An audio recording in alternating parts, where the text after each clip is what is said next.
Friends, இந்த வீடியோவில் நம்ம பார்க்க போகிறது கிருஷ்ணர் அப்படின்னதும் நம்ம எல்லாருக்கும் ஞாபகம் வர வெண்ணெய். இதுக்கு பேர் நவநீதம். இது கிருஷ்ண ஜெயந்திக்கு கண்டிப்பாக இதை வைப்பாங்க. ரொம்ப ஈஸி இதை ப்ரிப்பேர் பண்ணுறது. ஒரு 4 பொருள் தான் வேணும்.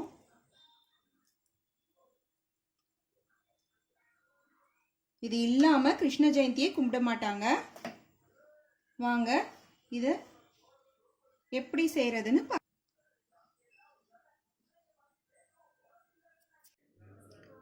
இப்போ இதுக்கு நான் ஒரு 100 கிராம் வெண்ணெய் எடுத்திருக்கேன். இது ஊத்துக்குழி வெண்ணெய். நீங்கள் ஏதாவது பிராண்டட் அமுல், பிரிட்டானியா இந்த மாதிரி வெண்ணெய் வாங்குறதானா அன்சால்டட் பட்டராக எடுத்துக்கோங்க. சால்டட் பட்டர் வாங்கிடாதீங்க. இப்போது இந்த 100 கிராம் வெண்ணெயில் நான் 2 டேபிள் ஸ்பூன் கல்கண்டு சேர்த்துக்கிறேன். கல்கண்டு இல்லைன்னா நீங்கள் பொடிச்ச சர்க்கரையை கூட சேர்த்துக்கலாம். 2 டேபிள் ஸ்பூன் கல்கண்டு கூட நறுக்கி வச்ச பாதாம் பிஸ்தா ஒரு டேபிள் ஸ்பூன்.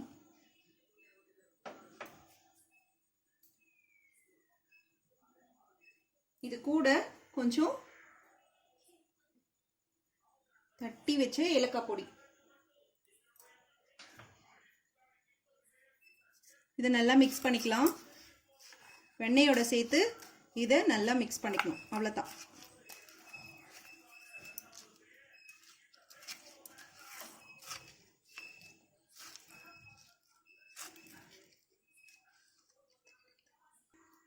இதை நம்ம பூஜைக்கு முன்னாடியே ரெடி பண்ணி வச்சிட்டோம்னா பூஜை எப்போ இந்த கல்கண்டு நல்லா கரைஞ்சி இது நல்லா வெண்ணெய் அந்த ஒரு க்ரீமி கன்சிஸ்டன்சியில் இருக்கும்.